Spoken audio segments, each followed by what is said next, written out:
Oh, oh, hi there. Have you ever found yourself dozing off in the middle of the day because you didn't get a good night's sleep? Well, in this video, I'm going to be sharing with you my best sleep hacks that are guaranteed to help you wake up feeling refreshed and ready to tackle the day. So first up, and let's talk about the amount of hours that you should be sleeping.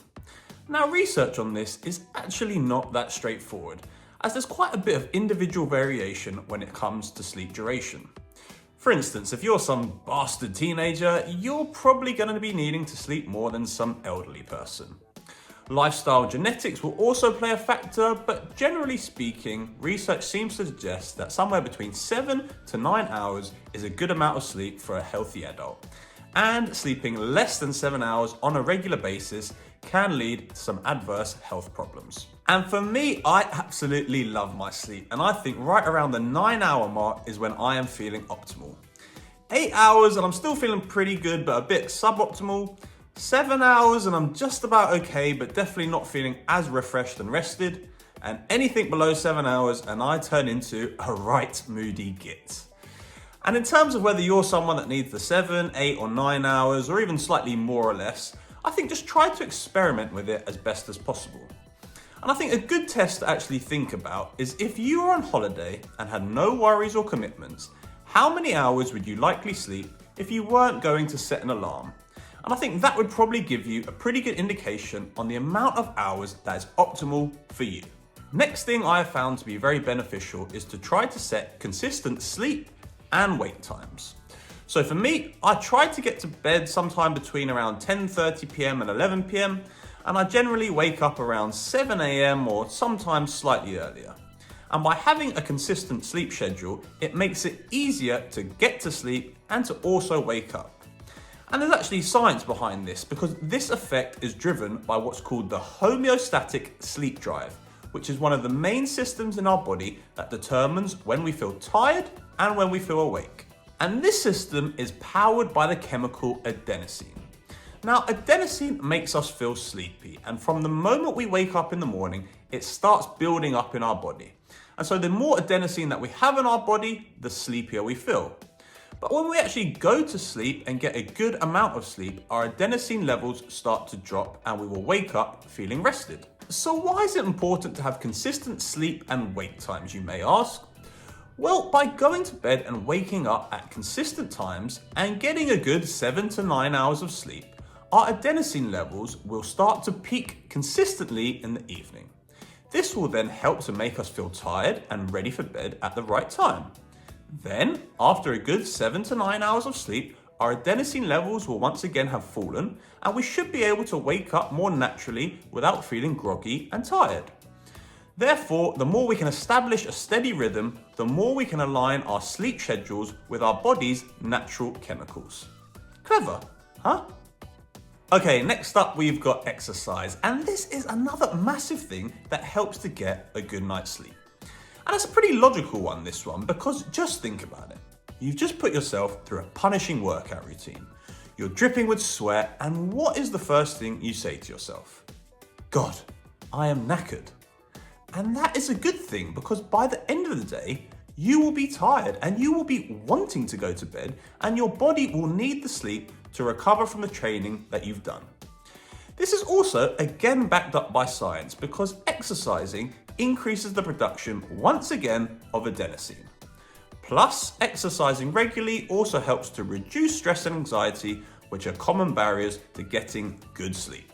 Okay, let's now talk about caffeine. And so far we've mentioned adenosine quite a lot, but we're gonna have to do it again here, because caffeine goes to work on your body by blocking the adenosine receptors in your brain.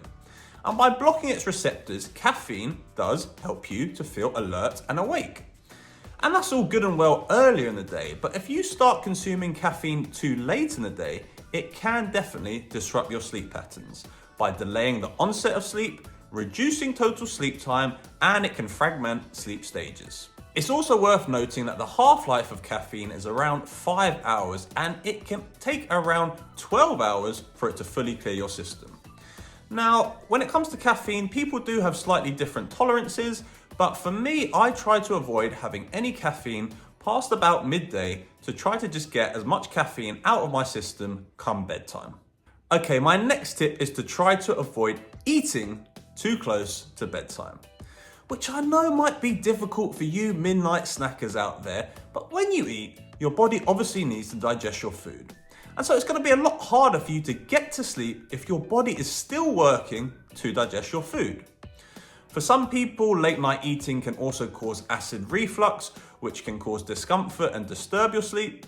And so really, I do think it is best to try not to eat past about 2 to 3 hours before you're going to go to bed in order to allow your body to digest your food properly. Okay, my final sleep hack is to create as comfortable a sleep environment as possible. So firstly, this means investing in a really good quality mattress, as well as some super soft, comfortable pillows and sheets. And I know, these items can be expensive, especially mattresses. But when you think about it, you're going to be spending around a third of your life in your bed. So instead of spending money on those designer clothes that you don't need, it probably makes sense to invest in making your bed as comfortable as possible. Secondly, I would invest in good quality blackout curtains, as it is so important to avoid exposure to light when you're sleeping. As light exposure, especially artificial light from street lamps or morning sunlight, can interfere with the production of melatonin, which is the hormone that regulates your sleep. And so by blocking out these light sources, blackout curtains help to keep your bedroom darker, and it signals to the brain that it's time to sleep. This then leads to falling asleep quicker, staying asleep longer, and having more restful, deep sleep. And lastly here, try to keep your bedroom nice and cool. And I know I might be stepping into a contentious topic between man and woman as to how cold a room should be. But as part of the sleep-wake cycle, your body temperature naturally drops in the evening to prepare for sleep. A cool room, therefore, simply aids in this process and should make it easier to fall asleep and stay asleep. A cool environment can also promote deeper sleep, and it can reduce instances of waking up in the night due to overheating. And so sorry babe, a cool room, we must go. And so there you have my top sleeping tips. A final caveat, though, that I will just give is that when it comes to these things, you don't want to think about them and obsess about them too much, because perfect really is the enemy of good when it comes to things like this. And if you do start worrying and obsessing too much about them, that could actually lead to sleep anxiety, which is definitely a real thing, but not a thing that you want. And so my advice would really just try to be as mindful as possible with all of these things and implement them as best as you can. But I'm confident that if you do that, you will be sleeping like a baby in no time. Thanks very much for watching. If you found any of this video useful, please do comment down below. Please subscribe to the channel, and I will see you in my next video.